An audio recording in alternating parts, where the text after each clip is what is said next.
전기차가 보조금에 의존해서 팔리는 시대는 지나갔어요.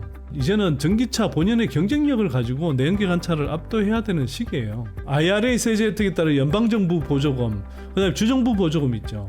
거기에 대중국 관세를 때려서 전기차 배터리 막아준단 말이에요. 여기서 한국 배터리 산업이 성장 못하면 그게 이상하죠. 이게 지금 근본적으로 훼손이 됐냐고요. 중탄산 리튬은 계속 하향세를 보이는데도 불구하고 4월, 5월, 6월에도 하향세를 보이는데 북미 리튬 가격은 오히려 큰 틀에서 보면 상승세로 보이잖아요. 이미 이렇게 디커플링 되기 시작했다니까요. 장 사장이 조지아주에 짓고 있는 현대차 그룹 메타플랜트에 대해서는 일단 전기차가 제일 우선이라며 지금 전기차 수요가 예상한 것보다 일시적으로 변동되는 부분이 있어도 긍정적으로는 전기차로 가는 방향이 맞다고 했다. 뭐 일정하게 약화된 부분이 있고 일시적으로 조금 타격이 생긴 부분이 있지만 그게 투자 아이디어 전체를 근본적으로 흔들 정도냐? 절대 아니라는 거죠.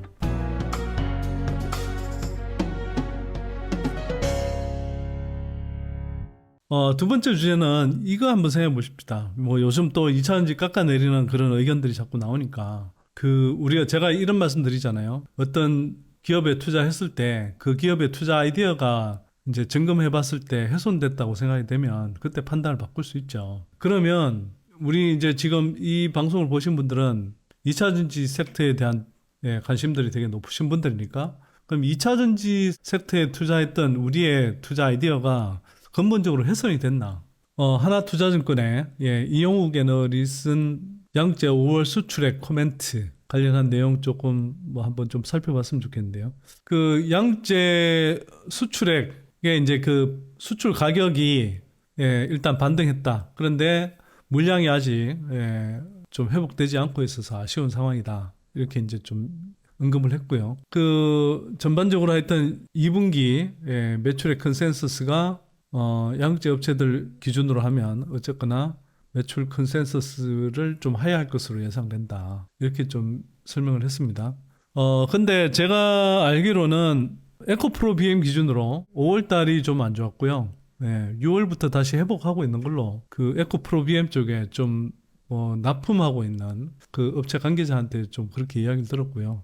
그 다음에 또 다른 양극재 업체 쪽 분한테도 한참 좀 안 좋던 분위기가 끝나고 다시 조금 반등하고 있다. 조금씩 살아나고 있는 것 같다. 이런 이야기를 들었습니다. 그래서 5월까지가 좀 그랬을 텐데 6월부터 좋아질 수 있고 특히 하반기 들어가면 좋아질 수 있는 요인들이 여러 가지 있다. 이건 뭐 지난번에도 제가 말씀을 드렸습니다만 자, 2차전지 업종 주가는 이제 소폭 반등했고 뭐 미국 전기차 판매량 정대에 대한 기대감과 미국 내 중국 제재 목소리가 커졌기 때문으로 판단한다. 그러나 작년과 비교하면 미국의 전기차 전환 속도는 둔화되는 분위기다.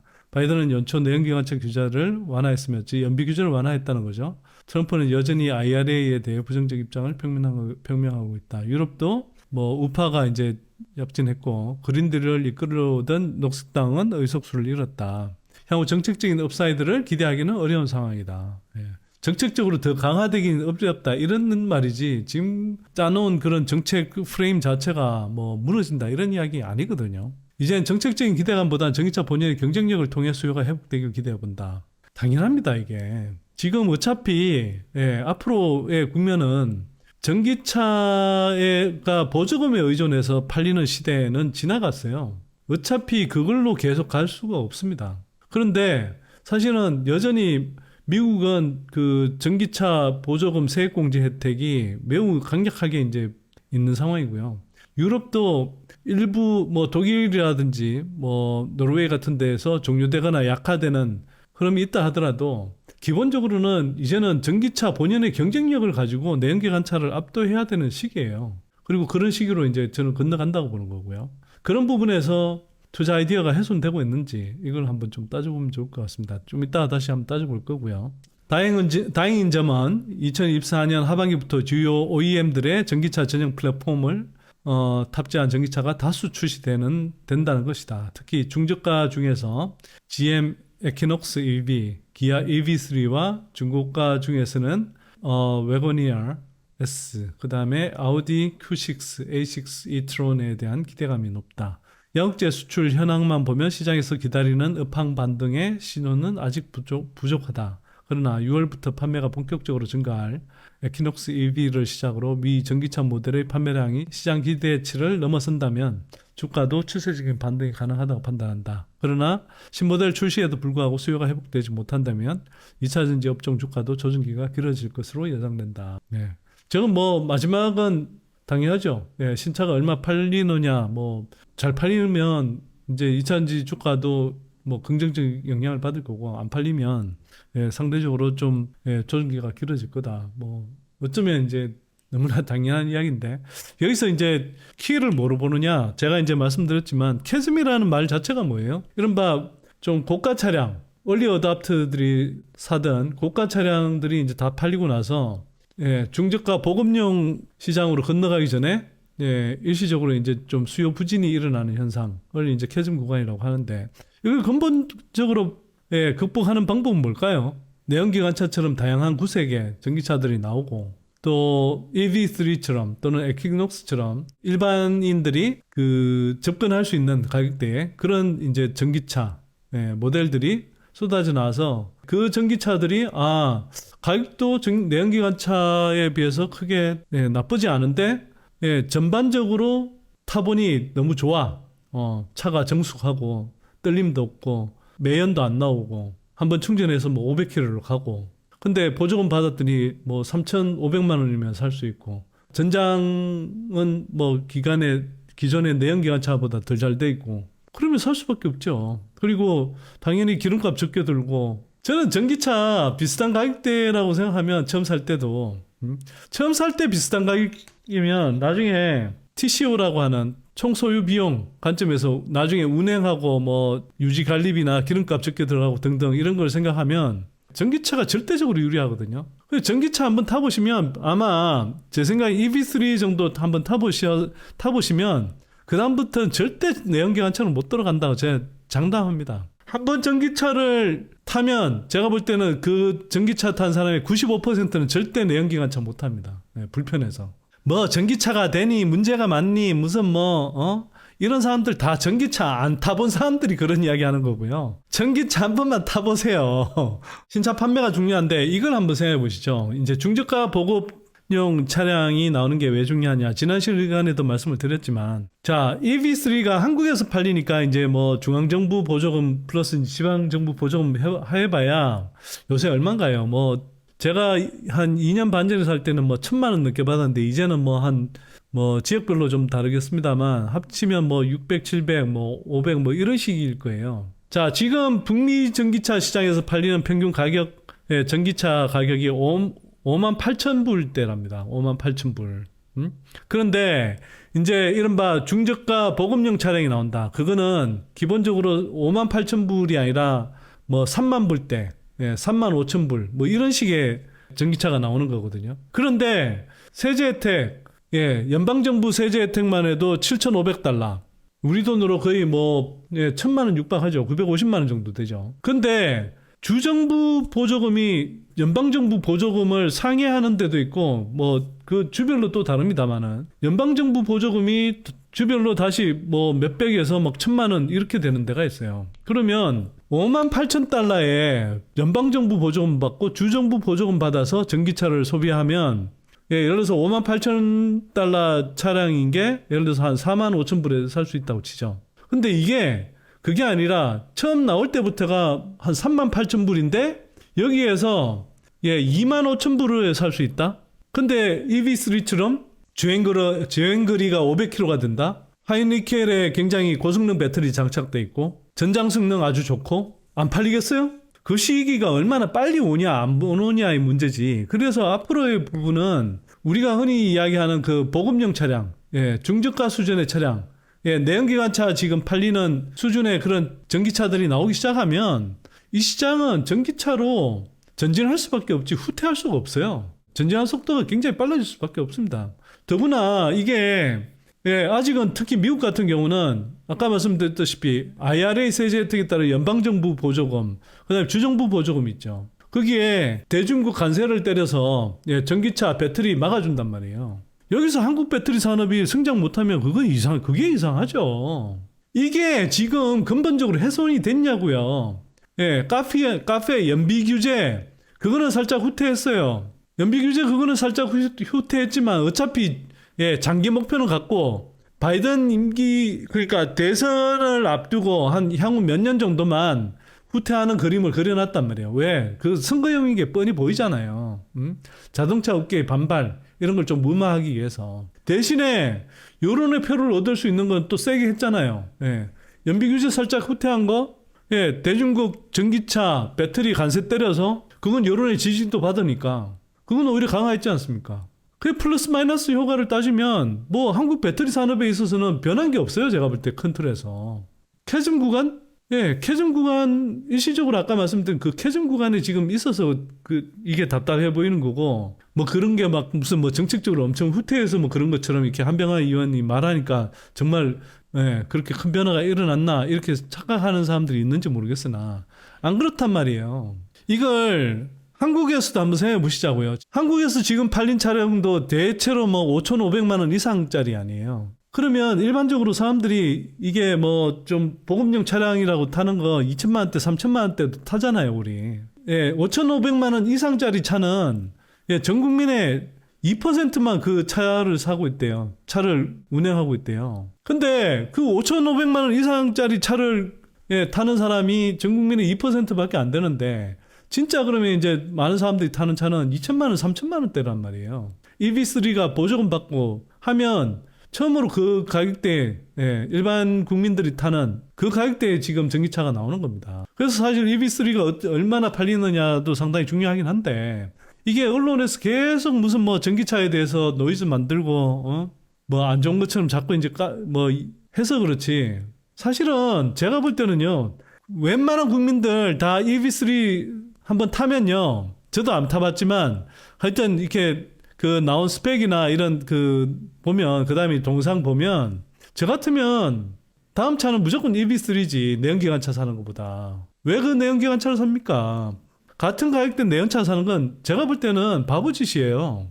그 총 운행 비용이 1년에 몇백만 원씩 아낄 수 있을 텐데요. 기름값 아끼는 것만 해도 얼마나 아낄까요? 뭐 정수함이라든지 뭐 소음 진동 없고 매연 안 내뿜고 기름값만 생각해도 1년에 최소 100몇십만 원씩 아낄 거고 수리비까지 합치면 나중에 200만 원씩 아낄 텐데 그걸 5년 타면 1,000만 원 아끼는 거 아닙니까? 그 1,000만 원 아낄 수 있는 걸 왜 안 타요? 훨씬 좋은 차고 편한 차인데 그 단계로 갑니다. 근데 그 시대로 지금 가고 있다니까요. 그러면 여러분들이 무슨 정책이 나중에 물론 정책이 있으면 더 뭐 탄력을 받는 건 맞지만 나중에는 일정한 시점에 정책이 없어져도 그 방향으로 갈 수밖에 없어요. 왜? 전기차가 그때 되면 보조금 없어도 전기차 저 내연기관차랑 비슷한 가격대에 나중에 총소유 비용까지 따지면 훨씬 유리한 차가 되는데 그렇게 해서 지금 예, 국내 대표적인 배터리 업체인 LG 엔솔이 캐파가 근본적으로 흔들리고 있나? 아니란 말이에요. 제가 그래서 이거 보여드린 겁니다. 이런 거 한번 예, 가동 시점도 다시 한번 따져보시고 아직 저기서 예, 그 제대로 가동돼서 가동률 올라 그러면 시간이 걸리는 것들이 많이 있어요. 저런 것들이 본격적으로 올라와야 된다고요. 그 다음에 저기 밸류 체인이 뭐인지도 한번 보시고 저런 게 가동됐을 때 예, 어떤 것들이 어떤 소재들이 예, 영향을 받을 수 있는지 이런 것도 한번 생각해 보시고 이건 이제 저희 저 스터디 멤버가 정리한 내용인데 그 LG 엔솔 생산 공장 관련해서 언제부터 이렇게 생산이 되고 뭐 가동이 되고 뭐 이런 것들 쭉 정리한 자료니까 한번 좀 참고해 보시고요. 저런 거 보십시오. 저런 거 큰 그림들 자꾸 보십시오.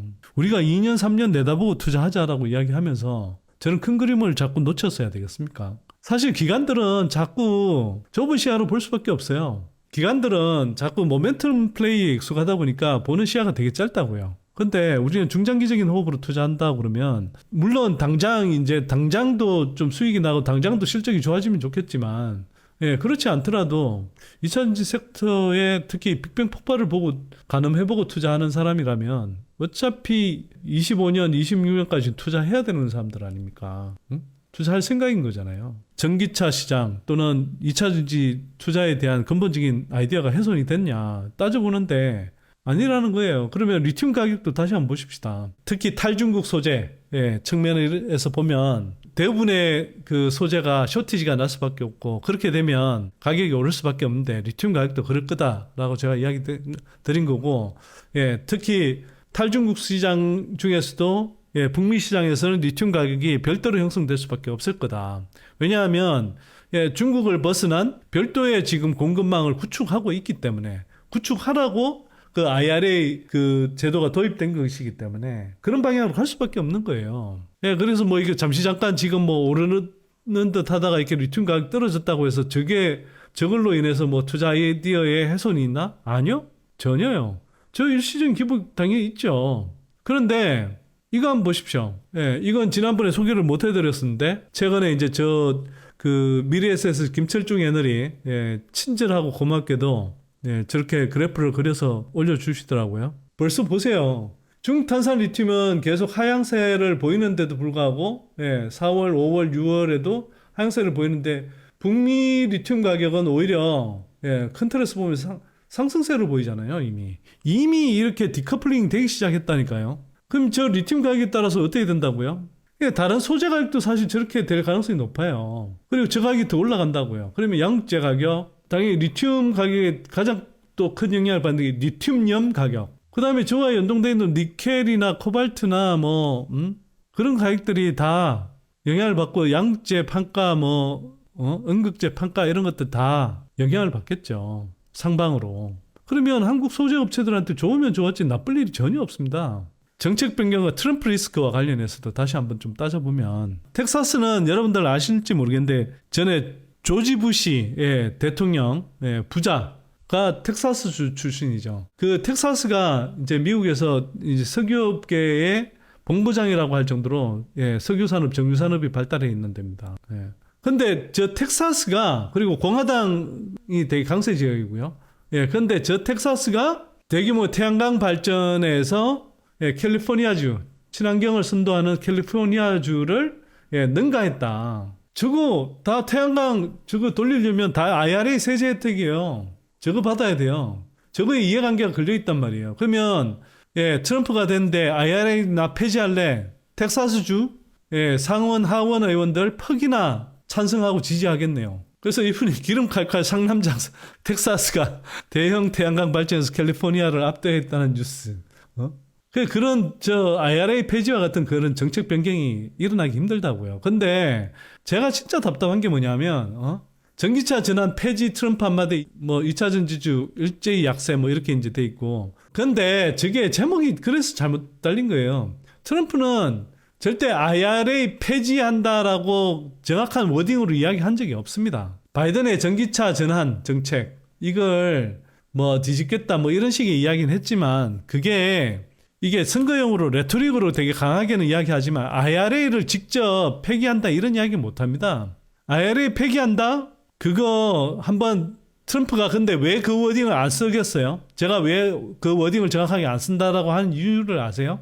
실제로 안 쓰는데 왜 안 쓰냐 하면 그 말을 그 워딩을 그대로 쓰면 바로 바이든한테 공격받습니다. 텍사스 가서 뭐라고 그러겠어요? 아니 여러분들 이 지역을 먹여 살리는 태양광 산업, 풍력 산업 엄청 IRA 세제 혜택 받아서 이렇게 굉장히 급격하게 급성장하고 있는데 트럼프가 저거 없애겠답니다.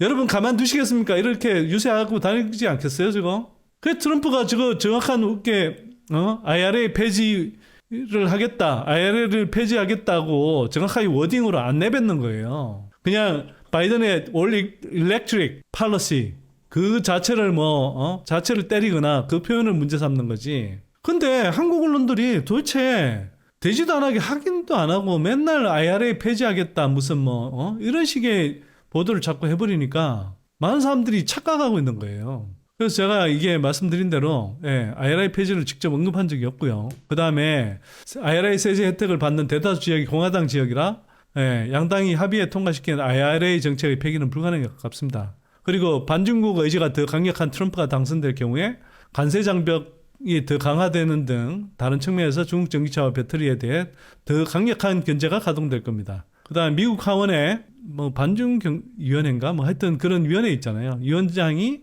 예, 공화당 소속 존 물레나 의원이란 거 잊지 마시라. 제가 이렇게 말씀을 드린 거고요.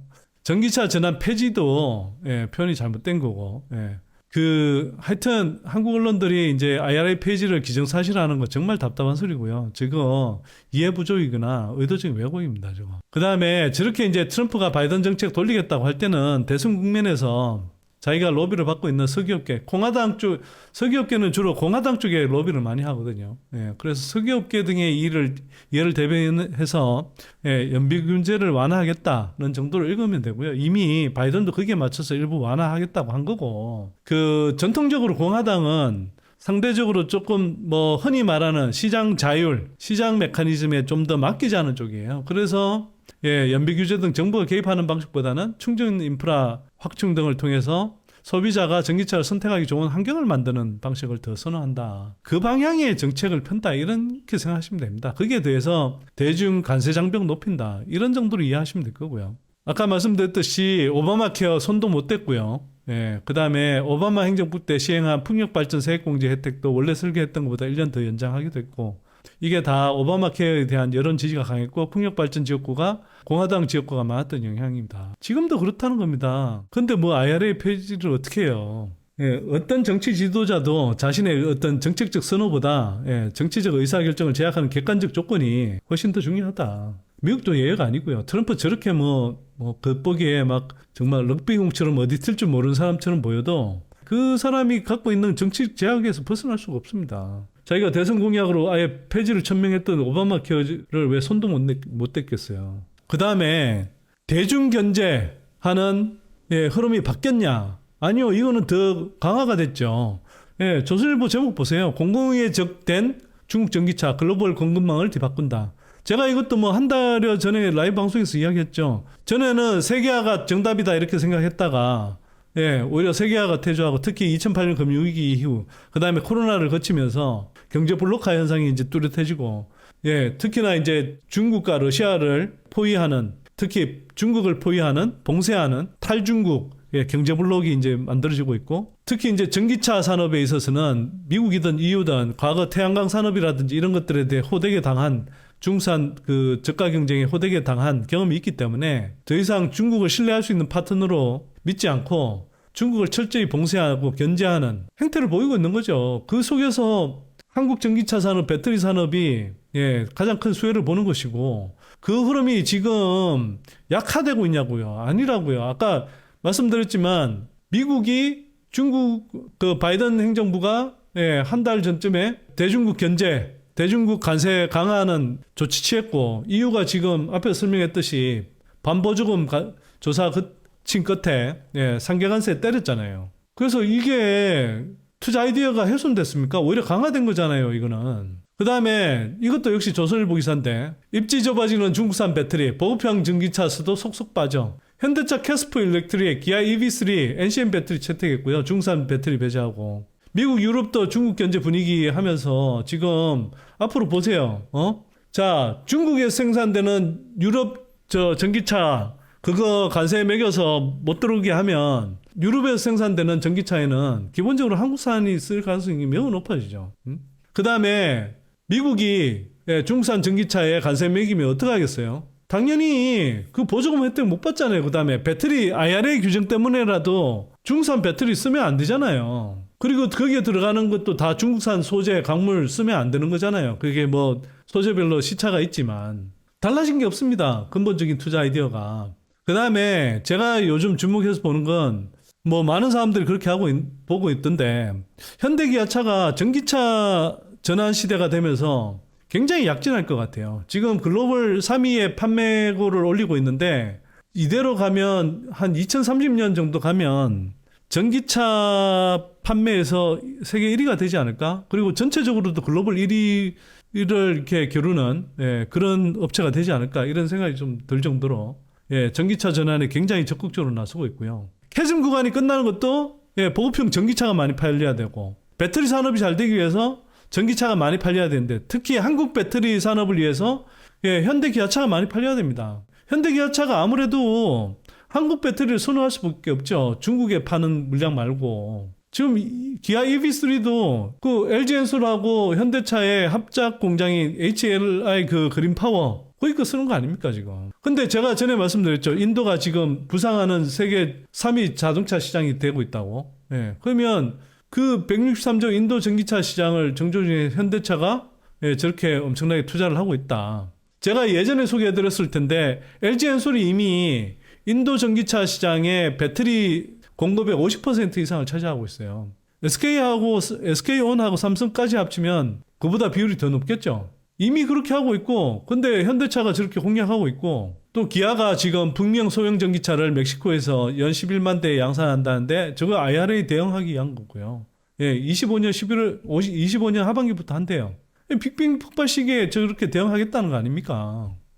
그 다음에 장재훈 현대차 사장이 뭐라고 그러냐면 전기차 수요 변동 일시적이다. 근데 방향 맞다라는 거 아닙니까? 장 사장이 예, 조지아주에 짓고 있는 현대차 그룹 메타플랜트에 대해서는 일단 전기차가 제일 우선이라며 지금 전기차 수요가 예상한 것보다 일시적으로 변동되는 부분이 있어도 긍정적으로는 전기차로 가는 방향이 맞다고 했다. 너무 당연한 이야기죠 사실. 이게 현대차가 하는 행보를 잘 보세요. 예, 글로벌 리튬 재련 2위 업체인 리튬 그 알베마리 1등이고 SQM이 2등이거든요. 예, 장기 공급 계약을 체결했다. 저건 뭐냐 하면 현대차가 지금 완성차 업체 입장에서 특히 현대차 같은 경우는 전기차 생산과 판매에 굉장히 강한 의지를 갖고 있는데 이게 배터리 업체들이 지금 생산 캐파 지는데도 자금이 모자라서 허덕허덕 하고 있는데 언제 소재하고 광물을 다 저게 안정적으로 확보할 수 있을까에 대한 예, 불안감이 생기니까 현대기아차는 돈 많이 벌었잖아요. 지금도 많이 벌고 있고. 그래서 예, 리튬이라든지 각종 배터리에 들어간 소재들을 직접 그 공급망을 직접 확보하는 그런 노력들을 지금 하고 있는 겁니다. 저게. 저렇게 가면 사실은 한편으로는 예, 배터리 산업하고 배터리 산업에 부담을 들어주면서 완성차 업체들이 저렇게 가면 예, 전기차 시장도 크고 예, 배터리 산업도 더 빨리 발전할 수 있어요. 왜? 현대차 같이 저렇게 큰 손이 SQM하고 장기 공급 계약 맺어서 예, 배터리 생산할 때 들어가는 리튬을 안정적으로 공급해 줘 보세요. 그럼 훨씬 더 예, 안정적으로 가격 변동 없이 배터리를 장기적으로 예, 안정적인 가격으로 현대차에 공급해 줄 수 있는 거 아닙니까? 현대차도 그걸 노리고 하는 거거든요. 예, 서로 시너지가 나고 서로 도움이 되는 거죠. 그래서 지금 하는 게 뭐냐면 현대 기아차는 전기차 캐즘 구간 동안 예, 밸류체인 수직 계열화를 추진하고 있는 거다. 예, 내연기관차가 밸류체인 수직 계열화로 높은 수익성을 기록하고 있는 것처럼 전기차 수요가 회복되는 시기에 밸류체인 수직 계열화는 수익성 향상으로 빛을 발할 전망입니다. 저건 맞는 진단이라고 저는 생각합니다. 맞아요. 그리고 저기에서 배터리 산업도 저 혜택을 보는 겁니다. 저렇게. 지금까지 본 것처럼 여러분들이 2차 전지 섹터에 투자하고 있는 투자 아이디어가 근본적으로 깨지고 있냐, 흔들리고 있냐. 일시 조정이나 지연 또는 뭐 약간의 축소 이런 게 있지만 그게 그래도 아까 한병화 의원 그때 전망했을 때에서 비하해서 보면 이렇게 좀 생각보다 슬로우해진다고 하는 구간조차도 몇 년 전에 그렇게 전망했던 것보다 훨씬 더 지금 예, 좋은 상태, 예, 전기차 시장이 더 빨리 성장하고 있는 상태, 예, 특히 한국 배터리 산업의 환경으로는 훨씬 좋아져 있는 상태다. 뭐 일정하게 약화된 부분이 있고 일시적으로 조금 타격이 생긴 부분이 있지만 그게 투자 아이디어 전체를 근본적으로 흔들 정도냐? 절대 아니라는 거죠. 그러면 큰 틀에서 여러분들 변함없이 가시면 돼요. 제가 지금도 탐방 다니지만요. 뭐 지난주 초부터 해서 다닌 데가 탐방만 한 8, 9군데를 다녔을 거예요. 그 중에 대부분이 뭐 2차 전지나 또는 뭐 ESS 관련돼 있거나 뭐 전기차 이런 변화하는 이런 전기차 시장 그리고 그와 관련된 에너지 전환 이와 관련돼 있는 기업들을 주로 갔어요. 근데 가보면 여러분들이 탐방을 안 가보니까 뭐 자꾸 흔들릴 수 있고 특히 애널리스트들 같은 경우도 저렇게 뭐 LG엔솔이나 배터리 3사 이런 큰 업체들만 보니까 그런데 중소업체들 한번 가보세요. 스몰캡들 근데 가보면 야 제가 아무리 다녀봐도 2차 전지 산업만큼 여전히 이렇게 그 장래를 낙관하면서 사업 계획에 대해서 의지를 다지고 있는 그런 업종이 없어요. 제가 볼 때. 아니 어떤 섹터에서 향후 몇 년 후에 매출이 막 5배, 10배 커지는 그런 꿈을 꿔요. 그런 업체 없잖아요. 잘 있습니까? 화장품 산업 최근에 되게 고속 성장하죠. 특히 예, 미국 시장에 노출돼 있는 특히 이제 좀 중소규모의 인디뷰티 예, 쪽 산업들 굉장히 고속 성장하죠. 지금도 뭐 2차전지 외에도 좋은 종목들이라고 하면 또는 업사이드가 크다고 생각이 되면 언제든지 확인하고 예, 투자할 준비가 돼 있고 지금도 사실 일부 그런 종목들은 발굴을 하고 있어요. 그런데 저 인포마켓이라는 데에서 무슨 뭐 화장품 주식이 2차전지보다 나은 이유 하면서 저렇게 쓰는 거 보면 제가 네, 솔직히 말씀드려서 네, 코웃음이 나옵니다. 마진율이 2차전지 양극재보다 화장품이 훨 높다. 자, 뭐 하여튼 한번 읽어보죠. 브랜딩이 가능해서 로열티 확보가 가능하다. 2차전지 가루는 어느 회사 제품인지 사람들이 잘 모른다. 2차전지와는 달리 천문학적인 설비 투자 금액이 들지 않는다. 이로써 화장품 회사에는 현금이 차곡차곡 쌓인다. 대부분 재무 비율이 2차전지 업체보다 훨씬 낮다. 넷플릭스 K-팝 덕분에 K-뷰티 성장성이 2차전지보다 절대 못하지 않다. 못하지 않다고요? 한번 보시죠. 네, 중산하고 경쟁 안 해도 된다. 중국의 화장품 업체들 들어가서 지어 터지고 다 밀려나서 지금 새로운 수출 할로로 이제 미국이나 다른 지역을 찾고 있는 거지. 중국산한테 엄청 터진 거 아닙니까 지금? 반할못, 2차 할못은 있어도 하할못은 없다. 나는 하할못인데. 네. 아니 뭐 기업 뭐 이게 탐방 가고 뭐 조사해 보면 알지만 저 같은 사람한테 화장품이 그렇게 친근한 소재겠어요 사실. 팔리는 것 확인하고 사는 거니까 훨씬 투명하다. 뭐 성장성 운운하면서 고평가되는 게 별로 없다. 진짜 이분이 2차전지를 너무 모르는구나. 모르니까 저는 헛소리도 하는구나. 이런 생각이 좀 드는데 그 주식 굴렁쇠라는 분이 그냥 저렇게 쓰셨더라고요. 그래서 제가 그냥 뭐 저분 글을 읽어드리고 제가 뭐 짧게 코멘트 하겠습니다. 네. 마진율은 소재별, 장비별 차이가 있지만 화장품보다 높은 소재와 장비들이 있다. 예, 2차전지의 양극재 마진만 갖고 화장품과 비교하지 마라. 양극재는 왜 낮으냐 하면요. 매출 사이즈가 앞으로 엄청 커질 거기 때문에 그래요. 예. 그리고 앞으로 본 게임은 어디냐 하면 예, 북미입니다. 북미에서 제가 볼 때 각종 소재들이 향후 25년, 26년 가면 엄청난 쇼티지가 발생할 거거든요. 예, 제가 리튬 가격 50달러 이야기 했는데 리튬 가격만 그렇겠습니까? 예, 그 음극재 쪽이 예, 쇼티지가 날 가능성이 매우 높겠다. 그 음극재 쪽이 우리가 사실은 잘 생각해 보면 우리가 양극재 뭐 음극재 뭐 전해액 분리막 이렇게 이야기하는데 사실은 양극재도 그렇고 전해액도 그렇고 분리막도 그렇고 사실은 한국에 웬만큼 생산하는 업체들이 있어요 사실. 음극재는 우리가 지금까지 거의 뭐 90% 이상 중국재를 썼단 말이에요 중국산을. 근데 우리가 그걸 쉽게 대체할 수 있냐? 생각보다 그게 쉽게 대체할 수 있는 게 아니더라고요. 그런데 특히 이제 그러면 중국산이 막힌다 그랬을 때 음극재를 다른 소재 다 뭐 탈중국 했는데 음극재는 계속 중국에 의존하고 있으면 그거 IRA 혜택을 받을 수 있냐? 적어도 절반은 혜택을 못 받거든요. 업체들 입장에서 자동차 업체들 입장에서 보면 거의 뭐 450만 원, 500만 원 가까운 돈을 날리는 건데 탈중국 음극재 사용 안 하겠습니까?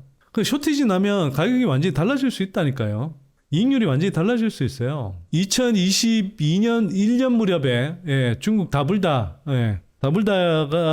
생산한 그때 리튬 가격 뭐 이런 거는요. 그때 가격 한참 갈 때는 80달러까지 갔어요. 지금 뭐 5달러 뭐 이런 식인데 80달러까지 갔었고요. 영업이익률이 그때 30% 나왔어요. 그 중국이 한참 그 뭐 소재 쇼티지 나고 막 그럴 때 그렇게 나왔거든요. 물론 뭐 중국은 광물부터 해서 이렇게 이제 자기네들이 직접 내재화하고 있기 때문에 이익률이 더 높을 수 있지만 그러면 북미 쪽에 쇼티지 한번 나보세요. 이익률이 예 뭐 예를 들면 리튬용 같은 거 쇼티지 난다 그러면 그거 마진율이 몇 퍼센트가 될 줄 몰라요. 양극재, 뭐 음극재, 분리막, 뭐 전해액 다 지금 생각하는 것보다 쇼티지 나면 마진율이 더 높아질 수 있다고요. 지금이야 캐즘 구간에 있으니까. 그 다음에 중국산과 비중국산의 구별이 이미 지어져 있고 FEOC, CRMA 규정에 의거해서 강물까지 추적 들어간다. 예. 2차전지를 지금 저게 어느 회사 제품인지 사람들입니다. 그건 예, 우리가 소비하는 건 자동차지 배터리를 바로 직접 소비하는 게 아닌 건 맞죠. 예, 화장품은 직접 소비하는 게 맞고 그 아마 그의 최종 소비재다 이렇게 이제 이야기하고 싶었는지 모르겠지만 이미 중산, 비중산 구별 이미 이제 되고 있는 거고요. 이게 지금 그 IRA 세제 혜택 자체도 그것 때문에 지금 이루어지고 있는 거잖아요. 예. 탈중국화된 별도의 공급망을 글로벌리 구축하고 있는 단계라니까요. 그리고 그 광물 추적을 해서 각 소재업체, 배터리 업체들이 어떤 광물을 쓰고 어떤 원산지의 소재를 썼는지 그걸 입증하는 보고서를 계속 리포트를 해야 돼요.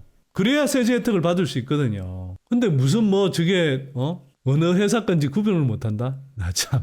그다음에 지금 앞으로 이제 가면 갈수록 예, 중산 배터리 장착된 거 타보니까 예, 겨울철에 탔더니 막 주행거리 확 줄어들고 성능 저하되고 이런 거 경험하면 지금은 사람들이 잘 모르니까 중국 LFP 배터리 장착한 모델 Y 이런 거 싸게 들어왔다고 하니까 사람들 사대고 그러는데 몇 년 한번 타보십시오. 타다가 테슬라건 뭐건 겨울철에 주행거리 확 줄어들고 그러면 영 나올 겁니다. 내 괜히 이걸 사갖고 안 타보니까 아직은 그리고 처음 타보니까 지금 이런 식의 이야기를 하는 거지. 전기차를 이제 많이 보급되고 타기 시작하면 중산 배터리 장착된 거 못 타요. 그 화장품 회사의 설비 투자 금액도 이제 품목보다 당연히 다르고요. 거꾸로 2차 전지 같은 경우도 뭐 분리막이나 동박처럼 예, 설비 투자 금액이 큰 게 있고, 근데 설비 투자 금액이 크면 또 한편으로는 나중에는 그게 장치 산업으로서 이렇게 진입 장벽이 생겨서 뭐 독과점적인 지위를 누릴 수도 있는 것이고. 근데 한편으로는 전액 같은 경우는요. 제가 전에 말씀드렸잖아요. 예, 투하 제하분 대비해서 리턴이 얼마나 크다고요. 전액 업체들 100억, 200억 투자하면 그게 매출이 연간 1000억씩 생기는 거 아닙니까? 그게 매년 생긴다고요, 매년. 화장품 업체들 중에 그런 데가 어디 있냐고요. 전액 업체들 지금 천문학적인 설비 투자 금액이라고 하는데 딸랑 100억, 200억 투자해서 매출 1000억 올릴 수 있는 화장품 회사가 있습니까? 그 4번 화장품 회사들 중국에서 타격 있고 이제 중국에서 이제 탈출해서 그나마 이제 K 드라마, K 엔터에 등에 올라타서 이제 뭐 북미 시장이나 이제 다른 시장들 이렇게 침투하고 있는 거죠. LG 생명이나 아무래 저 중국 시장 들어갔다가 처음에는 승승장구했다가 나중에는 고가 시장에서는 유럽이나 일본 제품들한테 밀리고, 예, 중저가 시장에서는 예, 중국 로컬 브랜드한테 밀려서 지금 다 밀려난 거 아닙니까? 화장품 회사들 좀 좋아진 게 아까 저기 이야기한 대로 예, 비중국 회사들, 미국이나 뭐 유럽 등 예, 이런 쪽 회사들, 예, 이런 쪽 타겟을 하는 회사들, 그 다음에 동남아 쪽 타겟을 하는 회사들, 그런 쪽이 좋아진 겁니다. K뷰티가 전 세계 탑인 품목이 뭐가 있나? 네, 기술적이나 가격 경쟁력이나 탑인 회사가 있나? 사실 중저가 그다음에 좋은 예, K엔터 뭐 K드라마 이런 것 때문에 좋아지는 이미지 등에 있고 중저가로 주로 팔리는 거잖아요. 가성비로. 성장성? 실리콘2는 엄청나게 성장하긴 하더군요. 예. 근데 그게 성장 초기니까요. 에코프로 BM 같은 경우 2021년에서 22년까지 3배 성장했잖아요. 초기에 저럴 수 있죠. 근데 나중에 스케일이 커지면 계속 저런 속도로 커질 수 있겠습니까? 그 구간에서는 에코프로 BM이 얼마나 주가가 많이 올랐나요, 또. 지난해 특히. 지금 캐전 구간의 2차 전지하고 비교하니까 저렇게 이야기하는 거지. 저런 망발에 가까운 이야기를 하는 거지. 장기적으로 보면 화장품이 계속 이런 식으로 고속 성장할 수 있나요? 득산테코피아 같은 회사도 그렇고 엔켄 같은 회사도 그렇고 솔브레인 홀딩스 같은 회사도 그렇고 도대체 몇 년 만에 한번 보세요. 뭐 이미 주가가 상당 부분 올라서 많은 부분 상당 부분 반영하고 있긴 하지만 전액 업체들 뭐 진짜 매출 뭐 5천억 하다가 뭐 1조, 2조, 뭐 3조, 5조 뭐 이렇게 되는 경로로 들어가는데 득산테코피아만 하더라도 지금 그 관련 매출이 0이다가 뭐 12만 톤까지 막 3년 안에 간다 그러면 그게 그 매출만 해도 최소 1조 2천억, 1조 몇천억이 될 것 같은데. 화장품이 중국 내수 비중과 면세점 비중이 가장 높은 품목이었다. 중국 내수는 이미 로컬 브랜드랑 경쟁하고 있다. 중국 시장에서 MS 못 늘리잖아요. 근데 무슨 뭐 중국산하고 경쟁을 안 하고 있어요. 이제 경쟁이 안 돼서 경쟁을 못 하는 거예요. 중국 시장에서는. 7번 나 할못이다. 대부분 남자들은 할못이다. 근데 2차 전지는 사실 여러분들이 처음 보시는 분들은 꽤 공부를 하셔야 이해가 되고 하잖아요. 화장품은 잘 모르죠. 모르는데 제가 뭐 기업 탐방을 하거나 그동안에도 저희가 몇 년 동안 지금도 그렇고 몇 군데 탐방하거나 다 IR을 했었거든요. 해보면 뭐 이해하는 게 어렵습니까? 전혀 안 어려워요. 예, 저희가 생활 속에서 뭐 화장품을 안 쓰니까 잘 모르는 뭐 상대적으로 안 익숙하다 뿐이지. 예, 화장품이 무슨 뭐 대단히 어려운 영역입니까, 솔직히. 그래서 뭐 그런 면에서는 할못은 없다 이렇게 이야기할 수도 있죠. 예.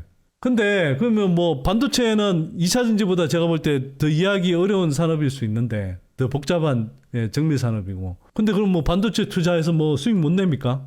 그다음에 EB3에서 내 차에 어느 셀 메이커가 만든 2차 전지 확인도 안 하고 타는 사람들 있나? 앞으로 가면 지금은 있을 거예요, 사실은. 근데 앞으로 가면 갈수록 그런 사람들 없어질 겁니다. 전기차에서 배터리가 가장 중요한 부품이거든요. 가장 비싼 부품이고. 그걸 확인 안 한다고요? 그리고 전기차의 성능에 가장 직결되어 있는 게 배터리예요. 그걸 확인 안 하고 타면 산다 그러면 그건 예, 바보죠, 진짜로. 뭐 성장성 운운하면서 고평가된 게 별로 없다. 예. 제가 볼 때는 지금 화장품도 그 사이에 주가가 많이 올라서 예, 당장의 실적으로 보면 고평가 구간에 들어간 예, 종목들이 이미 상당히 예, 나오고 있어요. 2차 전지야 지금 워낙 이제 이미 시작된 지 좀 됐고 예, 그러면서 이 성장성이 워낙 이제 부각돼서 이미 상당한 밸류에이션을 받고 있는 가운데 캐즘이 오니까 더 비싸 보이는 거지. 당장의 실적으로 보면 이게 빅뱅 폭발 구간에 가보세요. 계속 그렇게 보이나. 뭐 여튼 결론은 그 한국 배터리 산업의 투자 아이디어는 근본적으로 바뀐 게 없다. 예, 그리고 여러분들은 제가 뭐 말씀드린 대로 큰 틀에서 2차 전지 섹터에 비중 실어서 투자하시기를 저는 권한다 이렇게 말씀을 드리고요. 예, 다만 그냥 방치 투자하지 마시라. 그때그때 포트를 좀 조정하시면서 여러분들 열심히 계속 종목 발굴하시고 공부하시고 정 그게 안 되면 선대인 TV라도 한 해 그러지 말고 꾸준히 보시면서 제 말씀 곱씹어 보시고 그때그때 어떻게 대응해야 되는지 이때는 이런 종목 좀 투자하면 좋겠네 이런 판단도 해보시고 그러면서 적극적으로 대응해 가면서 26년까지 가시면 여러분들 기본적으로 큰 수익 나게 돼 있어요.